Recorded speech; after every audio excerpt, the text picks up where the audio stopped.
এবারে রিশাদের বোলিংয়ে আফগানিস্তানের ব্যাটারদের দিশেহারা।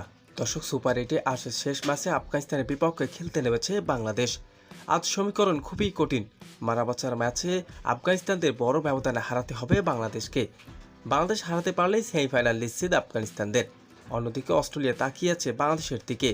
তবে অস্ট্রেলিয়াকে হারিয়ে সেমিফাইনালের টিকিট নিশ্চিত করেছেন ভারত। দর্শক, বিস্তারিত থাকছে প্রতিবেদনে। আজ টস জিতে বোলিং করার সিদ্ধান্ত নেন বাংলাদেশ। টসে হেরে ব্যাটিং করতে নেমেছে আফগানিস্তান। ব্যাট করতে নেমে শুরুতে দুর্দান্ত শুরু করেছেন আফগানিস্তানের ব্যাটাররা। প্রথম 6 ওভারে তুলে নিয়েছে 57 রান, কোনো উইকেট না হারিয়ে আফগানিস্তান। এরপরে বাংলাদেশের বোলার রিশাদ খান আঘাত আনেন আফগানিস্তানের ব্যাটারদের উপর। রিশাদের দুর্দান্ত বোলিংয়ে আফগানিস্তানের রান রেট কমিয়ে আনে এই বোলার।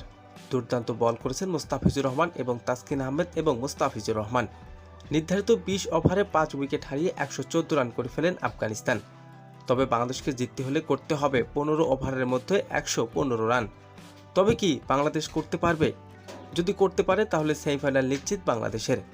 তো দর্শক, বাংলাদেশ কি করতে পারবে? জানিয়ে দিন আপনার মূল্যবান